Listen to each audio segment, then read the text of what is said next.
بسم اللہ الرحمن الرحیم الحمد للہ رب العالمین والصلاة والسلام علی نبینا محمد وعلی آلہ وصحبہ اجمعین اما بعد وعن ابی سعید الخدری رضی اللہ عنہ قال كان رسول اللہ صلی اللہ علیہ وسلم اذا رفع رأسه من الركوع قال اللهم ربنا لك الحمد ملء السماوات وملء الأرض وملء ما شئت من شيء بعد أهل الثناء والمجد أحق ما قال العبد وكلنا لك عبد اللهم لا مانع لما أعطيت ولا معطي لما منعت ولا ينفع ذا الجد منك الجد رواہ مسلم۔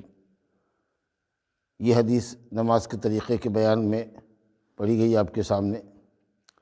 رکوع سے اٹھنے کے بعد کیا پڑھنا ہے اس کا اس میں ذکر ہے۔ آپ سب جانتے ہیں کہ رکوع سے جب امام اٹھ رہا ہو یا منفرد اٹھ رہا ہو، اکیلا جو پڑھ رہا ہے تو اٹھتے ہوئے سمع اللہ لمن حمدہ کہے، اور جب سیدھا کھڑا ہو جائے تب کہے ربنا لک الحمد۔ تو کیا کہنا ہے ربنا لک الحمد، کتنے طریقے سے آیا ہے، کیا دعا آئی ہے، قیام کی حالت میں رکوع کے بعد کھڑے ہونے کی پوزیشن میں کیا پڑھنا چاہیے اس کا ذکر ہے۔ تو ابو سعید خدری رضی اللہ عنہ فرماتے ہیں کہ رسول اللہ صلی اللہ علیہ وسلم جب اپنا سر رکوع سے اٹھاتے تھے تو فرماتے اللہم ربنا لک الحمد۔ پہلے ہم معنی کر دیتے ہیں اللہم ربنا، اللہم مانے اے اللہ، اللہم اے اللہ، ربنا یا ربنا اے ہمارے رب، اے اللہ اے ہمارے رب۔ اللہ معبود کو کہتے ہیں اور رب خالق کو کہتے ہیں۔ اے ہمارے معبود جس کی پرستش ہم کرتے ہیں یا جو پرستش کے لائق ہے، عبادت کے لائق ہے، اور اے وہ ذات جس نے ہم کو پیدا کیا ہے، جو ہم کو روزی دے رہا ہے، جو ہم کو جلا رہا ہے، جو ہماری اور پورے کائنات کی تدبیر کر رہا ہے، انتظام کر رہا ہے، لک الحمد، تیرے لیے تمام تعریفیں۔ کیا اتنا پیارا جملہ ہے یہ۔ آگے کا جملہ بعد میں پڑھیں گے۔ یہ جو آیا ہے دیکھیے لفظ پہ غور کیجیے گا، اللہم ربنا لک الحمد، اور دوسری حدیث ہے اللہم ربنا ولک الحمد، واو بڑھا ہوا ہے، سمجھا کہ نہیں۔ اور تیسرا جملہ ہے ربنا لک الحمد، اور چوتھا جملہ ہے ربنا ولک الحمد۔ تو اس طریقے سے ہمارے سامنے چار صیغے ہوئے، اللہم ربنا لک الحمد، اللہم ربنا ولک الحمد، صرف واو بڑھا دیا، اللہم کو حذف کر دیجیے، ربنا ولک الحمد، ربنا لک الحمد، جو چاروں میں سے چاہیے پڑھ لیجیے، صحیح ہوگا۔ ربنا لک الحمد، ربنا ولک الحمد، اللہم ربنا لک الحمد، اللہم ربنا ولک الحمد۔ بدل بدل کے کبھی کیجیے، لیکن ظاہر ہے کہ جس میں جتنا لفظ بڑھائیے گا اتنا معنی بڑھے گا۔ سب سے مکمل ہوگا جب کہیے گا اللہم ربنا ولک الحمد، اے اللہ اے ہمارے رب اور تیرے لیے تمام تعریفیں۔ تو جو جیسے لفظ بڑھے گا معنی بھی بڑھے گا۔ تو اللہم ربنا ولک الحمد یہ کمپلیٹ ہوا۔ اس سے نیچے ہوا اللہم ربنا لک الحمد، واو کو ہٹا دیجیے، اور اللہم کو ہٹا کر کے دو صیغہ ہوگا، ربنا لک الحمد، ربنا ولک الحمد۔ سمجھنے گئے؟ کوئی سا بھی کہہ لیجیے، ٹھیک ہے۔ اب آگے جس کو توفیق ہو یہ پڑھے، خاص کہ امام پڑھے تب کہ مقتدی پڑھے، کیونکہ آپ پڑھنے لگیے گا اور امام صاحب سجدے میں جانا چاہ رہے ہیں تو آپ امام کو بلند آواز سے پڑھ کر کے کتنی جگہ پر لوگ روکے رہتے ہیں۔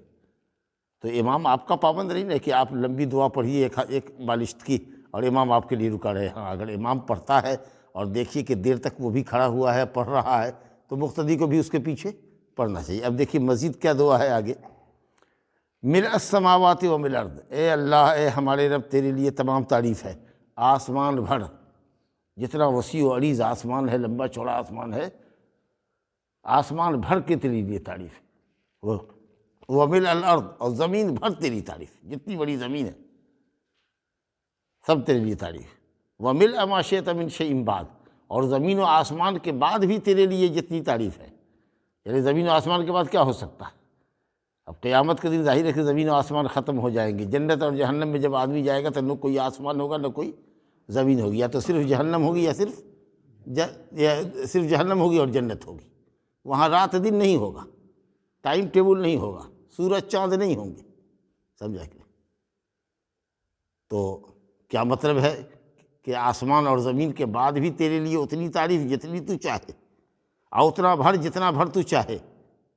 تو اب عرش کے برابر جو اللہ کی سب سے بڑی مخلوق ہے، کرسی کے برابر کیا ہے وہ اللہ بہتر سمجھے، لیکن معنی میں یہ ہوا کہ زمین بھر آسمان بھر، اور زمین و آسمان جب ختم ہو جائیں تو تیرے لیے اتنی تعریف، اتنا بھر جتنا بھر تو اپنے لیے پسند کرے۔ اہل الثناء والمجد، اے اللہ تو ثنا والا ہے اور بزرگی والا ہے، یعنی تعریف، اور تعریف کو جب دوبارہ تعریف کیا جائے تو اس کو ثنا کہتے ہیں۔ تو ہر طرح کی تعریف والا ہے، اور مجد والا بزرگی والا ہے، فضل والا ہے۔ احق ما قال العبد، بندے نے جو کچھ کہا تیری تعریف کی، اس کا سب سے زیادہ، یا جو بندے نے جو کہا وہ سب سے صحیح بات کہی، یعنی اللہ کی تعریف سے اچھی کوئی بات نہیں ہو سکتی۔ جو بندے نے کہا ابھی، جو تیری تعریف کی، اس سے زیادہ سچی اور پکی بات کوئی نہیں ہو سکتی کہ اللہ کے لیے ہر طرح کی تعریف ہو، آسمان بھر، زمین بھر، اور جتنا بھر اللہ چاہے۔ وَكُلُّنَا لَكَ عَبْدٌ، اے اللہ ہم سب تیرے بندے ہیں، حتیٰ کہ کافر بھی اللہ کا بندہ ہے۔ حکم کس کا چلتا ہے اس کے اوپر؟ زمین کس کی ہے، روزی کس کے کھا رہا ہے، کس کے سلطنت میں ہے؟ تو اللہ ہی کے سلطنت میں۔ تو وہ ایک عام بندہ ہے، سمجھا کہ نہیں، اور ایک خاص بندہ ہوتا ہے جو مومن ہوتا ہے، جو اس کی خاص عبادت کرتا ہے، اور جو صالحین ہوتے ہیں، جو انبیاء کرام ہوتے ہیں، وہ خاص میں بھی خاص، وہ چنندہ میں بھی چنندہ، سمجھا نا؟ اس کے بعد فرمایا گیا اللہم لا مانع لما اعطیت، اے اللہ جس کو تو روکے روزی سے، فضل سے، علم سے، دولت سے، اولاد سے، جس کو تو محروم کر دے، اس کو کوئی نہیں دے سکتا، دنیا کی کوئی طاقت نہیں دے سکتی۔ جس کو اللہ نہ دے اس کو کوئی نہ دے، جس کو دے نہیں مولا اس کو کیا دے گا؟ سراج الدولہ کہاوت ہے، سمجھا کہ؟ تو اللہ جس کو نہ دے اس کو کوئی دے نہیں سکتا۔ کچھ لوگ کہتے ہیں کہ ہم کو ہمارے باپ سے یہ ترکہ ملا ہے، نہیں تو باپ سے یا دادا سے جو تم کو ترکہ ملا ہے تو تمہارے باپ دادا کو کس نے دیا؟ اللہ نے۔ تو بات تو پھر وہی جا کے رکے گی۔ تو کتنا آدمی کہے گا نا ہم کو اللہ نے کہاں دیا، ہم کو اللہ نے کہاں دیا، ہم تو زندگی بھر کمایا کچھ نہ ہوا، وہ تو جو زمین جوت رہے ہیں ہمارا باپ دادا کا ہم کو دیا ہوا ہے۔ تمہارے باپ دادا کو کس نے دیا؟ جیسے تو آج کنگال بنا ہوا ہے، اگر تیرے باپ دادا کو بھی اللہ کنگال کیے رہتا تب کیا لیتا؟ ٹھنڈن گوپال لیتا؟ تو کیا لیتا؟ تو کچھ بے وقوف یہ کہیں گے نا ہم نے تو کچھ نہ ملا، ہم تو باپ دادا کی دولت ہے۔ ارے باپ دادا کو بھی اللہ ہی نے دیا، تو یہ کیوں نہیں سمجھتے کہ جو جس کے پاس بھی ہے وہ سب اللہ کا فضل ہے؟ ہاں، تو اے اللہ جس کو تو روکے نہ دے، محروم کر دے، اس کو کوئی نہیں دے سکتا، اور جس کو تو دے اس کو کوئی محروم نہیں کر سکتا، روک نہیں سکتا۔ اگر اللہ تعالیٰ کسی کو چھپڑ پھاڑ کے دینے پڑے تو کتنا بھی جلو گے، کتنا بھی کلیجہ پیٹو گے، کتنا بھی الٹی سیدھی بات کرو گے، کچھ نہیں ہونے والا ہے، سمجھا؟ بلکہ اور اللہ کا غصہ بھڑکے گا کہ ہم دے رہے ہیں، ہم نے دینے پر یہ اعتراض کر رہا تھا کہ اللہ تو فلانے کو کیوں دے رہا ہے، ہم کو کیوں نہیں دے رہا ہے، تیرے سے پوچھ کے ہم دیں گے؟ سوچیے تو کتنی بڑی جسارت ہوتی ہے، آدمی حسد اور بغض رکھتا ہے لوگوں سے، فلانوا کو کاہے مل رہا ہے، جو اللہ کا فضل ہے تو بھی اللہ سے مانگو۔ اچھا، اس کے بعد کہا گیا ولا ينفع ذا الجد منک الجد، اور جد والے کو یعنی طاقت والے کو، مالدار کو، قوت اور سلطنت والے کو، اے اللہ تیرے عذاب سے اس کی مالداری، اس کی طاقت، اس کا رتبہ، اس کا دبدبہ، اس کی کرسی بچا نہیں سکے گی۔ آج دنیا میں تو دبدبہ والا ہے، روپے والا ہے، پیسے والا ہے، ارب پتی کھڑب پتی ہے، لیکن اگر ایمان عمل سے خالی ہے تو کل قیامت کے دن اللہ کے عذاب سے تم کو یہ تمہاری دولت اور تمہارا اقتدار نہیں بچا سکے گا، سب تو دنیا میں رہ جائے گا، نہ دولت لے کے جاؤ گے، نہ اقتدار لے کے جاؤ گے، سب یہی چھوڑ کے جاؤ گے۔ یہ پوری لمبی دعا ہے، آپ غور کیجیے۔ تو نبی صلی اللہ علیہ وسلم یہ اتنا پورا پڑھتے تھے، اس لیے صحابہ کرام کہتے ہیں کہ ایسا لگتا تھا کہ رکوع کے بعد نبی صلی اللہ علیہ وسلم اتنا لمبا قیام فرماتے تھے کہ لگتا تھا کہ سجدہ ہی بھول گئے آپ، اتنا پڑھتے تھے۔ لیکن عام طریقے سے ہم لوگ جو ہے سو جلدی پڑھتے ہیں ربنا لک الحمد یا رب اللہم ربنا لک الحمد کیا کر کے چلے جاتے ہیں، باقی یہ ساری دعا مشہور ہے، صحیح مسلم کی حدیث ہے۔ چلیے صاحب، اب اس میں جتنا جو کچھ سمجھ میں آ سکے آپ کہہ لیجیے۔ اس کے بعد دوسری حدیث دیکھیے، وعن ابن عباس رضی اللہ عنہ، اب رکوع ہو گیا آپ کا، رکوع میں جھک گئے، سبحان ربی العظیم یا سبحانک اللہم ربنا و بحمدک اللہم اغفر لی پڑھ لیجیے، اور رکوع میں اللہ تعالیٰ کی تعظیم کیجیے، سجدے میں اللہ تعالیٰ سے دعا کیجیے، سب پڑھ چکے۔ اس کے بعد رکوع سے اٹھیے تو سمیع اللہ لمن حمدہ کہیے، جواب میں مقتدی کہے، امام کہے، سب کہے ربنا لک الحمد ربنا ولک الحمد اللہم ربنا لک الحمد اللہم ربنا ولک الحمد، سب جا کے رہے۔ اب اس کے بعد اطمینان سے جب پیٹھ سیدھی ہو گئی، آپ نے ربنا ولک الحمد کہہ لیا، اب امام کو اللہ اکبر کہہ کر کے سجدے میں جانے دیجیے۔ جب پیشانی کو اپنی سجدے میں وہ ٹیک دے، زمین سے اس کی پیشانی لگ جائے تب آپ جھکنا شروع کیجیے، اللہ اکبر کہتے ہوئے آپ بھی جائیے۔ اب آپ جب جائیے گا تو سجدہ کیسے کیجیے گا، اب اس کو دیکھ لیجیے۔ 7 اعضاء پر سجدہ ہونا ہے، اگر ایک میں بھی آپ نے کوتاہی کی تو آپ کا سجدہ نہیں ہوگا، وہ رکعت آپ کی خراب ہو جائے گی۔ دیکھیے حضرت عبداللہ بن عباس کہتے ہیں، علی بن عباس رضی اللہ عنہما قال قال رسول اللہ صلی اللہ علیہ وسلم امرت ان اسجد على 7 اعظم على الجبهة واشار بيده الى انفه واليدين والركبتين واطراف القدمين، متفق علیہ، بخاری مسلم کی حدیث ہے۔ ابن عباس رضی اللہ عنہما کہتے ہیں کہ رسول اللہ صلی اللہ علیہ وسلم نے فرمایا مجھے حکم دیا گیا ہے کہ میں سجدہ کروں 7 ہڈیوں پر، مجھے حکم دیا گیا ہے۔ کس نے حکم دیا رسول کو؟ اللہ سبحانہ تعالیٰ نے۔ تو رسول اللہ صلی اللہ علیہ وسلم کو حکم اللہ نے دیا، گویا کہ رسول اللہ صلی اللہ علیہ وسلم پر ہی اوامر و نواہی آتے تھے، ان کو بھی حکم دیا جاتا تھا، ان کو بھی کچھ چیزوں سے منع کیا جاتا تھا۔ اور اگر صحابہ کرام کہے کہ امرنا، ہم لوگوں کو حکم دیا جاتا تھا، تو صحابہ کو حکم کون دیتے تھے؟ نبی صلی اللہ علیہ وسلم۔ ٹھیک، بڑی اچھی بات ہے۔ تو آپ نے فرمایا کہ مجھے حکم دیا گیا ہے، نبی صلی اللہ علیہ وسلم فرما رہے ہیں کہ اللہ نے مجھ کو حکم دیا ان اسجد علی 7 اعظم، 7 اعضاء پر، 7 ہڈیوں پر سجدہ کرے، علی الجبہہ، پیشانی پر، اور آپ نے اشارہ کیا ناک کی طرف، کہا پیشانی، لفظ بولے پیشانی اور اشارہ کیا ناک پر۔ اس کا مطلب یہ کہ ناک مستقل عضو نہیں ہے، ایک مستقل عضو نہیں ہے، یہ ناک پیشانی سے جڑا ہوا ہے اور ناک پیشانی کے تابع ہے، کیونکہ دیکھ رہے ہیں نا ناک کی ہڈی پیشانی کی ہڈی سے ملی ہوئی ہے۔ اس کا مطلب یہ ہوا کہ پیشانی بھی ٹکنی چاہیے اور ناک بھی زمین پر ٹکنی چاہیے۔ ہاں اگر عذر ہے، پیشانی میں کوئی زخم ہے تو ٹھیک ہے، صرف ناک سٹائیے، ناک میں اگر زخم ہے تو پیشانی سٹائیے، لیکن اگر کوئی تکلیف نہیں ہے آپ کو، آپ دونوں میں سے کسی ایک ہی کو سٹایا، پیشانی سٹایا تو ناک نہیں، ناک سٹایا تو پیشانی، سجدہ آپ کا نہیں ہوگا، یاد رکھیے گا، وہ رکعت آپ کی گل ہو جائے گی۔ اس کے بعد فرمایا والیدین، اور دونوں ہاتھ، ہاتھ سے مراد ہتھیلی، ہتھیلی، صرف ہتھیلی، ہتھیلی ہونی چاہیے، کیونکہ اگر پورا زمین پر پھیلا دو گے تو منع ہے، کیونکہ پہلے حدیث پڑھ چکے ہیں کہ نبی صلی اللہ علیہ وسلم نے فرمایا کہ کتے کی طریقہ سے ہاتھ زمین پر نہ بچھاؤ، تو ہاتھ سے مراد ہے یہ ہاتھ، ہتھیلی زمین کے اوپر رکھو، اور انگلیاں ایک دوسرے سے لگی ہوئی ہو، ایسے انگلی چری نہ ہوئی ہو، ایک دوسرے سے ہٹی نہ ہو، انگلی سٹی ہوئی ہو، اور انگلیوں کا رخ قبلہ کی طرف، اب ایسے ٹیڑھا کر کے دائیں بائیں ٹیڑھا کر کے نہ رکھے، بلکہ ایک دم سیدھا رکھے، اور ان دونوں ہاتھوں کو کہاں رکھیں؟ موڈھے کے برابر، جہاں موڈھا ہے نا ہمارا، موڈھے کے برابر رکھے اور سر کو آگے رکھے، یا پھر دونوں ہاتھ کو چہرے کے درمیان رکھے، کان کے لو کے درمیان، جیسے رفع الیدین کرتے ہیں نا تو موڈھے کے برابر کرتے ہیں، یا کہا گیا ہے کہ کان کے لو کے برابر، تو اتنا چہرہ رہے، ہاتھ رہے اس کے سامنے، ہاتھ کے درمیان چہرہ رہے، یا ہاتھ پیچھے رہے موڈھے کے برابر، کندھے کے برابر، اور چہرہ اس سے تھوڑا سا آگے رہے، سمجھے؟ 2 ہاتھوں پر کرے، والرکبتین، دونوں گھٹنے پر، گھٹنا زمین پر ٹکائے گا، اب دونوں گھٹنا کو اٹھائے ہوئے خالی انگلی کے سرے پر اور ناک پر ہے، سوچئے کتنا مشکل ہوگا، پورا وزن رہے گا انگلی کے اوپر اور ناک پیشانی کے اوپر رہے گا، ایک دم آدمی پریشان ہو جائے گا۔ اگر گھٹنا نہیں ٹکتا ہے انگلی پر اور صرف ناک پر رکھیے گا تو تکلیف ہوگی، اس لیے گھٹنا ہونا چاہیے، سمجھا کہ دونوں گھٹنے پر، وہ اطراف القدمین، اور دونوں قدم کی انگلیوں کے کنارے پر، سمجھا کہ اس لیے انگلیوں کو کنارے ایسے کھڑا کیجیے، اور انگلیوں کا رخ بھی قبلہ کی طرف کیجیے، اگر کوئی تکلیف نہیں ہے آپ کی انگلیوں کو تو یہ کیجیے۔ ہاں پیر کو بچھانا نہیں ہے، انگلیوں کے سرے پر، اس طور سے کہ انگلیوں کا رخ آپ کا کعبہ کی طرف رہے، انگلی بھی سیدھی رہے، سمجھا کہ نہیں؟ تو کچھ لوگوں کی یہ عادت ہوتی ہے کہ صاحب بدن کھجا رہا ہے تو سجدے میں ایک ہاتھ رکھے ہوئے ہیں، ایک ہاتھ سے کھجا رہے، دونوں ہاتھ پہ سجدہ کرنا، سمجھا کہ اگر پورے سجدے میں دیہے کھجلاتے رہ گئے، ایک کے ہاتھ زمین پر ٹکے ہوئے تو سجدہ نہیں ہوگا، تو تھوڑا سا اگر بدن کھجلاوے تو صبر کیجیے، اٹھنے لگیے، جب اٹھ کے بیٹھ جائیے تو کھجلائیے، کیونکہ دونوں ہاتھ آپ کا سجدے میں ہونا چاہیے، سمجھا کہ؟ اور اسی طریقے سے کچھ لوگوں کی عادت ہوتی ہے کہ پیر کو اٹھائے رہے گا، گھٹنا ہے، ہاتھ ہے، پیر زمین سے اٹھا ہوا ہے 1 انچی 2 انچی۔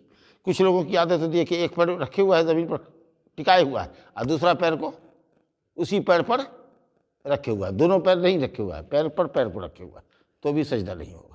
تو دونوں قدم زمین پہ ٹکے ہونے چاہیے، دونوں گھٹنا ہونا چاہیے، دونوں ہاتھ ہتھیلی زمین پہ ہونی چاہیے، اور پیشانی کے ساتھ ناک، یہ دونوں مل کر کے ایک عضو ہوا، ایک ہڈی ہوئی، تو یہ ہے سجدے کا طریقہ۔ اچھا، پیٹھ کو بہت آگے مت پھیلائیے ورنہ تکلیف ہوگی۔ جو پیٹھ کا سیدھ ہے، جتنی بڑی پیٹھ ہے اتنی ہی جگہ لیے، ایک دم آگے اگر بڑھ جائیے گا تو پھر تکلیف آپ کے ناک کو، گھٹنے کو، انگلی کو ہونے لگے گی، سمجھا کہ نہیں؟ تو جو نارمل طریقہ ہے اتنا ہی پیٹھ کو رکھیے۔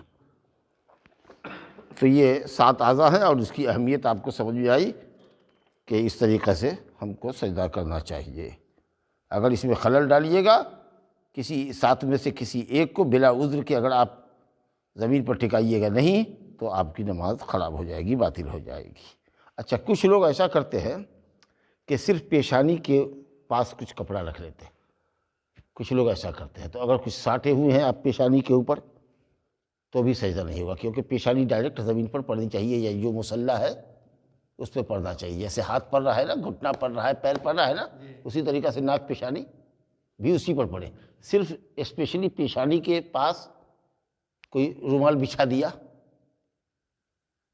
ہاں دیکھیے گا، دستی سے پوچھا، سوکھ گیا، اس کو بچھا دیا سجدے گاہ پر، اس پہ سجدہ کر رہا ہے، ہاتھ مصلی پر ہے، گھٹنا مصلی پر ہے، پیر مصلی پر ہے، پیشانی خالی پڑ رہی ہے، اس کے اوپر سجدہ نہیں ہوگا۔ زمین یا مصلی جس پر آپ کھڑے ہوئے ہیں اس سے اور پیشانی کے درمیان کوئی چیز آپ کے حائل نہیں ہونی چاہیے۔ اور آپ کو بتاوے کہ شیعوں کا یہاں ایک طریقہ ہے، یہ شیعہ بدعتیوں کے یہاں، روافظ کے یہاں ایک طریقہ ہے کہ وہ کربلا کی مٹی لاتے ہیں اور اس کی پتلی پتلی اینٹیں بناتے ہیں، سمجھا؟ اور اس اینٹ کو وہ مصلی پر رکھے رہتے ہیں، سب پاکٹ میں رکھے رہتا ہے، اور جب سجدہ کرنے جائے گا تو سجدہ کرنے سے پہلے وہاں پر کھڑے ہونے کی حالت میں وہاں رکھ دے گا اور اسی پر سجدہ کرے گا، کربلا کی خاک پر سجدہ کر رہا ہے وہ۔ آپ سمجھ رہے ہیں؟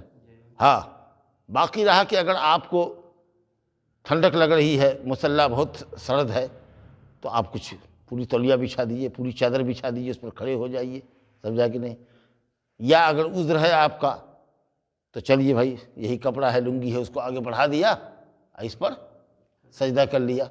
تو اگر عذر ہے کہ صاحب بہت زمین تپی ہوئی ہے یا بہت زمین سرد ہے تو لنگی کو آگے پھیلا دیا یا کرتا کو آگے پھیلا دیا، یا اگر الگ سے کوئی رومالی ہے تو اس کو بچھا کر کے آپ اس پہ کھڑے ہو گئے تو انشاءاللہ کوئی حرج نہیں ہے۔ لیکن صرف تمام اعضاء رہیں مصلی پر اور صرف پیشانی کے اوپر کچھ سٹا رہے جو زمین سے پیشانی کو ڈائریکٹ ٹچ نہیں ہونے دے تو اہل علم نے کہا کہ سجدہ نہیں ہوگا۔ چلیے، یہ ایک ضروری گفتگو تھی۔ اس کے بعد اب سجدے کی کیفیت کیا ہونی چاہیے، یہ بھی بخاری مسلم کی روایت ہے۔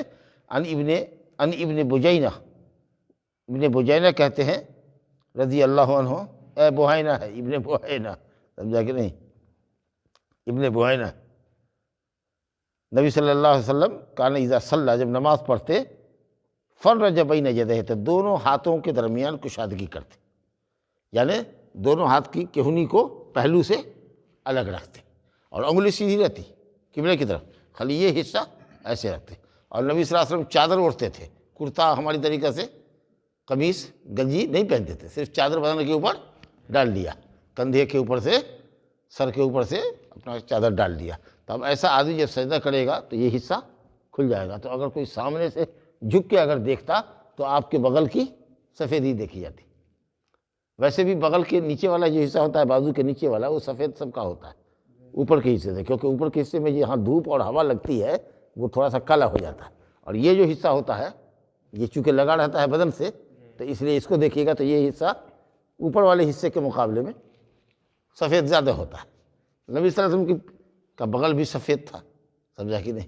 یا تو بال کم رہے ہوں گے یا پسینہ اس میں جمتا نہ رہا ہوگا، میل کچیل بیٹھتی نہ رہی ہوگی، اس لیے صاف رہا ہوگا، بہرحال جو بھی ہو۔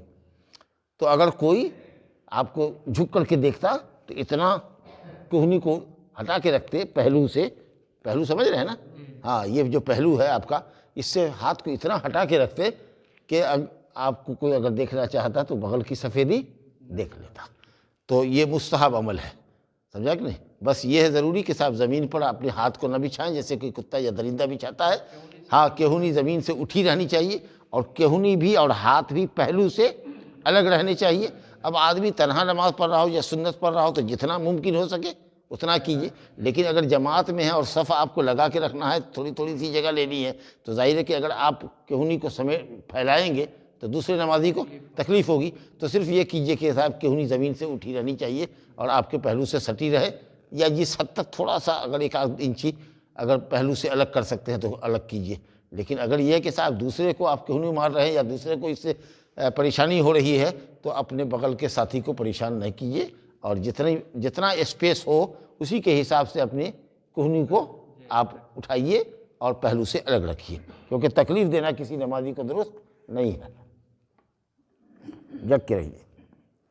آگے روایت دیکھیے، بڑا ابن عازب رضی اللہ عنہ سے روایت ہے، کہتے ہیں کہ رسول اللہ صلی اللہ علیہ وسلم قال رسول اللہ صلی اللہ علیہ وسلم اذا سجدت فضع کفیک وارفع مرفقیک، ایک دم واضح روایت ہوگی روایت مسلم کی۔ بڑا ابن عازب رضی اللہ عنہ کہتے ہیں کہ نبی صلی اللہ علیہ وسلم نے فرمایا جب تم سجدہ کرو تو اپنی ہتھیلیوں کو زمین پر رکھو، اپنی دونوں ہتھیلی کو زمین پر رکھو، وارفع مرفقیک، اور دونوں کہنیوں کو اٹھا کے رکھو، زمین پر ہتھیلیوں کو رکھو اور کہنی کو زمین سے اٹھا کے رکھو۔ بالکل واضح ہو گیا کہ صاحب یہی مقصود ہے، اور پہلے پڑھ چکے ہیں کہ صاحب اپنے ہاتھ کو اپنے ذرا کو زمین پر نہ پھیلائیں، اسی کو سجدے میں اعتدال کہتے ہیں۔ اور وہ جو بتایا کہ زیادہ پھیلا کر کے کہنی کو رکھنا وہ سنت ہے، لیکن وہ جماعت میں جو مقتدی حضرات ہیں ان کو اپنے اسپیس اپنی جو ان کا اسپیس ہے بغل کے ساتھی کا اس کے حساب سے ہی کرے، دوسرے کو تکلیف نہ دے، سمجھا کہ نہیں؟ اور بتا چکے ہیں کہ سجدے کے اندر انگلیاں آپ کی سٹی رہنی چاہیے اور قبلہ رخ ہونی چاہیے، سمجھا کہ نہیں؟ اس کے بعد ایک حدیث اور ہے کہ وائل بن حجر رضی اللہ عنہ کہتے ہیں کہ نبی صلی اللہ علیہ وسلم کان اذا رکع فرج بین اصابعہ، ایک چیز کو کیسے واضح کیا ہے دیکھیے، جب نبی صلی اللہ علیہ وسلم رکوع کرتے تو اپنی انگلیوں کو پھیلا کے رکھتے، یہ ایسے پکڑیے، ہاں مٹھی بند مت کیجیے، ہاتھ کو ہتھیلی کو گھٹنے پر گاڑیے، پیٹھ کو ایک دم سیدھی رکھیے، کمر پیٹھ وغیرہ سرین چوتر وغیرہ سب ایک دم کمر وغیرہ کمر پیٹھ سر سب برابر رہے، اور انگلیوں کو پھیلا کے پکڑیے کہنوں کو، لیکن سجدے میں جائیے تو انگلی کو ایسے چیر کر کے پھیلا کر کے نہیں رکھنا ہے، انگلیوں کو انگلیوں میں سٹا کر کے سمیٹ کر کے رکھیے اور قبلہ رخ رکھیے۔ وَإِذَا سَجَدَ، لیکن جب سجدہ کرتے تو ضَمَّ أَصَابِعَهُ، اپنی ہاتھ کی انگلیوں کو ملا کر رکھتے، سٹا کے رکھتے، لیکن جب رکوع کرتے تو اپنی ہاتھ کی انگلیوں کو پھیلا کے رکھتے۔ اما عائشہ رضی اللہ عنہ سے روایت ہے، وعن عائشہ رضی اللہ عنہ قالت رأیت رسول اللہ صلی اللہ علیہ وسلم یصلی متربعا، نبی صلی اللہ علیہ وسلم کو ہم نے دیکھا کہ چار زانو ہو کر کے نماز پڑھتے تھے۔ یہ چار زانو ہو کر کے جیسے ہم یہ بیٹھے ہوئے ہیں جس کو ہمارے یہاں پلتھا مار کے بیٹھنا کہتے ہیں، یہ کیفیت ہے، سمجھا کہ نہیں؟ تو اگر آدمی فرض نماز میں اگر قیام پر قادر نہیں ہے، کھڑا ہو کے نماز نہیں پڑھ سکتا ہے، چاہے دیوار کا ٹک لگا کے ہو یا لاٹھی کا ٹک لگا کے ہو، اگر تکلیف کے ساتھ بھی ہو لیکن کھڑا ہو سکتا ہے تو فرض نماز میں قیام ضروری ہے، کھڑا ہو کے نماز پڑھنا، سمجھا کہ نہیں؟ الا ایک دم معذور ہو تب بیٹھ جائے، زمین پر بیٹھے چاہے کرسی پر بیٹھے، سمجھ گئے؟ لیکن نفل نماز اگر آپ بیٹھ کے بھی پڑھتے ہیں، کوئی عذر نہیں ہے تو بھی آپ کی نماز صحیح ہو جائے گی، البتہ ثواب آدھا ملے گا، لیکن اگر عذر ہے آپ کے پاس بیٹھنے کا تو مکمل صحیح نماز ہوگی، فرض بھی آپ کی مکمل صحیح ہوگی، نفل بھی ہوگی۔ بغیر عذر کے اگر آپ بیٹھ کے نماز پڑھتے ہیں تو فرض نماز باطل ہو جائے گی، لاٹھی پر بھی اگر ٹیک لگا سکتے ہیں، دیوار پر بھی اگر سہارا ایسے ٹک سکتے ہیں، کھڑے ہو سکتے ہیں تو کھڑے ہوئیے، لیکن آپ بالکل ہی نہیں کھڑے ہو سکتے تو پھر بیٹھیے، یہ فرض نماز کے لیے اتنا کمپلسری ہے۔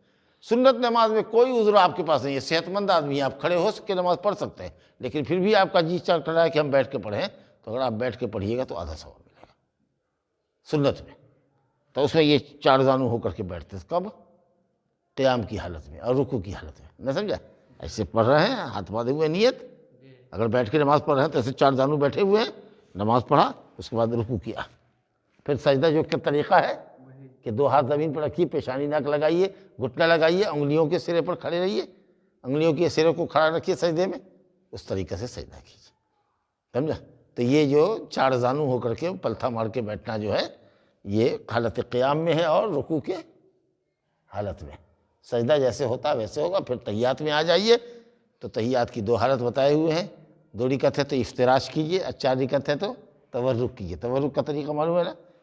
جس نماز میں 2 تحیات ہوتا ہے تو آخری والے تحیات کے اندر کہا ہے نا کہ بائیں سرین پر بیٹھیے اور بائیں پیر کو داہنے پیر کے باہر کیجیے اور داہنے پیر کو کھڑا کیجیے، سمجھا؟ 2 سجدے کے درمیان اور پہلے تحیات میں افتراش ہے، بائیں پیر کو مڑ کے اس پہ بیٹھیے، دائیں پیر کو کھڑا رکھیے۔ ہاں، دوسرا تشہد میں بیٹھنا ہے تو تورک کرنا ہے، سرین پر بیٹھنا ہے، بائیں پیر کو دائیں پیر کے پہلو سے نکالنا ہے، یا اگر نہیں ہو سکتا ہے تو دونوں پیر کو ایک کی طرف نکال دیا جیسے ہے، سمجھا کہ۔ اور اگر کھڑے ہو کے نماز نہیں پڑھ سکتے، بیٹھ کے پڑھنا تو یہ چار زانو ہو کر کے بیٹھیے، رکوع کیجیے، پھر سجدہ جیسے بتایا ہے ویسے کیجیے۔ اور ایک حدیث اور، اب سجدہ تو آپ نے کر لیا 7 اعضاء پر، اب سجدے کے بعد جب اٹھے 2 سجدے کے درمیان بیٹھنا ہے، اتنی دیر تک بیٹھنا ہے کہ پیٹھ آپ کی سیدھی ہو جائے اور اطمینان کے ساتھ آپ بیٹھ جائیں۔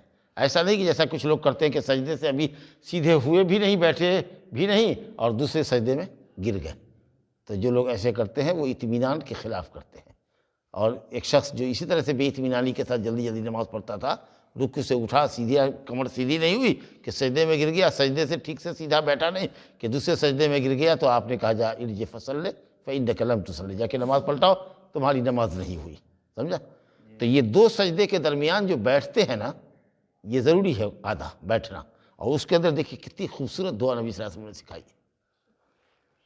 کہتے ہیں حضرت ابن عباس رضی اللہ عنہ فرماتے ہیں، عن ابن عباس رضی اللہ عنہما ان النبی صلی اللہ علیہ وسلم کان یقول بین السجدتین، 2 سجدے کے درمیان نبی صلی اللہ علیہ وسلم یہ دعا پڑھتے تھے۔ بہت خوبصورت دعا ہے، دنیا اور آخرت کی ہر بھلائی اس دعا کے اندر۔ اللہ، 5 لفظ ہیں، ایک دم توجہ دیجیے گا تو یاد ہو جائے گا، 2 دن میں ایک دوسرے کو یاد کرا سکتے ہیں۔ اللہم اغفر لی وارحمنی واہدنی وعافنی وارزقنی، 5 لفظ۔ اللہم اغفر لی وارحمنی واہدنی وعافنی وارزقنی۔ کیا دیکھیے خوبصورت دعا ہے، اللہم اغفر لی، اللہ میرے گناہ کو بخش دے، میرے گناہ کو درگزر کر دے، مجھ کو معاف کر دے، اور میرے گناہ پر پردہ دے، قیامت کے دن کی رسوائی سے ہم کو بچا لے۔ وارحمنی، اور اے اللہ مجھ پر رحم فرما، سمجھا؟ تو گویا کہ رحمت کا مستحق بنا اور عذاب سے بچا لے، گناہ کو معاف کر دے۔ اللہ اکبر۔ وحدنی، اور اے اللہ تعالیٰ صراط مستقیم کی ہدایت دے، آپ نے سیدھے راستے پر ہم کو قائم رکھے۔ کیا زبردست دعا ہے۔ کہا اس کے بعد وعافنی، اللہ ہم کو عافیت دے، جسم میں کوئی بیماری نہ ہو، عافیت دے، مجھ کو عافیت دے، ہمارے پورے بال بچے کو عافیت دے، جسم میں عافیت دے، جسم کو بیماری سے بچا اور دل کو بھی بیماری سے بچا۔ دل کی بیماری جانتے ہیں نا، کیا ہے دل کی بیماری؟ ہارٹ اٹیک ہو نا، وہ تو جسمانی ہے، بیماری میں داخل ہوا۔ دل کی بیماری ہے شرک ہونا، اس کے اندر دل کی بیماری ہے شک کرنا، اللہ کے دین میں شک کرنا۔ اللہ نے جن باتوں کی خبر دی ہے، رسول اللہ صلی اللہ علیہ وسلم سے جو باتیں ثابت ہیں، اس میں آپ کو شک ہے۔ کہا قیامت ہوگی، قبر سے اٹھو گے، قبر میں عذاب ہوتا ہے، نیکوکار کے لیے قبر جنت کی کیاری بنا دی جاتی ہے، میدان محشر میں جمع ہوگے، پل صراط سے گزرنا ہوگا، ان باتوں میں آپ کو شک ہے، سمجھا کہ نہیں؟ ہاں، گناہ کی محبت ہے، دل کی بیماری ہے، زناکاری چاہتے رہتے ہیں، زناکاری بیوی ہے پھر بھی للچاتے رہتے ہیں دوسرے کی عورتوں کو دیکھ کر کے، نعوذ باللہ، اعوذ باللہ من الشیطان الرجیم، سمجھا کہ نہیں؟ اسی طریقے سے معصیت کی محبت، گناہوں کی محبت ہے، اسی طریقے سے دوسرے کے لیے کینہ، کپٹ، حسد، عداوت رکھے ہوئے ہیں دل کے اندر، یہ سب دل کی بیماری ہے۔ اور اگر سینے کو ان چیزوں سے پاک رکھ لیجئے گا نا، تو آپ کا ہاتھ پیر سب انشاءاللہ پاک ہو جائے گا، کیونکہ باڈی کے تابع ہے بدن۔ دل جو ہے نا، کنگ آف باڈی کہلاتا ہے، بادشاہ ہے دل کا، دل بادشاہ ہے، جدھر دل جائے گا اعضاء ادھر ہی جاتے ہیں۔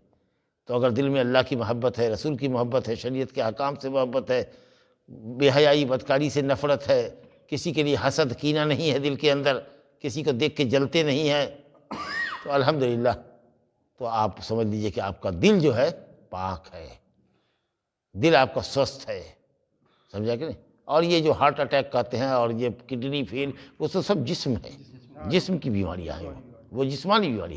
تو عافیت کا مطلب کہ اللہ ہم کو جسم میں بھی عافیت دے، بیماری روگ سے بچا، کسی طرح کا بھی روگ ہو، انٹرنل یا ایکسٹرنل، ظاہری یا اندر کے اعضاء میں، اور اسی طریقے سے ہم کو ہمارے دل میں بھی عافیت دے کہ ہمارا دل روگ گرست نہ ہو، یعنی شرک، بدعت، گناہ کی محبت، حسد، کینہ، کپٹ، اس طرح کی بیماریوں سے ہمارا دل پاک ہو۔ اور پانچویں لفظ کیا؟ ورزقنی، اور اللہ ہم کو روزی دے، رزق دے، سمجھا کہ نہیں؟ ایک رزق ہوتی ہے دنیاوی یا یہ کہہ لیجیے جسم کے لیے روزی، جسم کو باقی رکھنے کے لیے، توانائی اور طاقت کو باقی رکھنے کے لیے کھانا پینا ضروری ہے، تو اللہ ہم کو روزی دے، اچھی روزی دے، اور اسی طریقے سے ہمارے دین کو روزی دے۔ اور دین کو روزی کیسے ملے گی؟ جب آپ کے پاس علم ہوگا، ایمان ہوگا، نیک عمل ہوگا، تو یہ آپ کے دین کو روزی مل رہی ہے، قوت مل رہی ہے۔ ارے جس طریقے سے غذا، پھل فروٹ، دودھ، مکھن، دہی یہ آپ کے جسم کو طاقت دیتی ہے، وہ رزق ہے، اسی طریقہ سے علم بھی، ایمان بھی رزق ہے۔ اسی کہا گیا اللہم ارزقنی علما نافعا، دعا سکھائی گئی اللہم ارزقنی علما نافعا، اے اللہ ہم کو نفع بخش علم کی روزی عطا فرما۔ دیکھ لیا نا آپ نے، تو علم کو بھی رزق کہا گیا، اور جو مال اور دھن دولت ہے، دانا پیسہ ہے، پھل فروٹ ہے، وہ بھی رزق ہے، تو وہ آپ کے جسم کا رزق ہے، اور علم، ایمان اور عمل جو ہے وہ آپ کے روح کا رزق ہے۔ نہیں سمجھا؟ آپ کے روح کا رزق ہے۔ روح کو کیا چاہیے؟ غذا۔ ارے آتما کو کون سی غذا چاہیے؟ ایمان کی، عمل کی، نیکی کی، اس سے آتما مضبوط ہوگی۔ اور کھانے پینے کی چیزوں سے، دانا پانی سے، پھل فروٹ سے، ساگ سبزی سے، گوشت میٹ سے، دہی سے آپ کا جسم مضبوط ہوگا۔ تو روزی میں دونوں روزی داخل ہے کہ اللہ ہم کو جسمانی روزی بھی دے اور ہمارے قلب کو بھی روزی دے، ایمان و عمل کی بھی روزی عطا فرما۔ بہترین دعا ہے، دو سجدے کے درمیان پڑھیے، اللہم اغفر لی وارحمنی واہدنی وعافنی وارزقنی۔ ھذا وباللہ التوفیق، وصلی اللہ علی نبینا محمد وآلہ وصحبہ اجمعین۔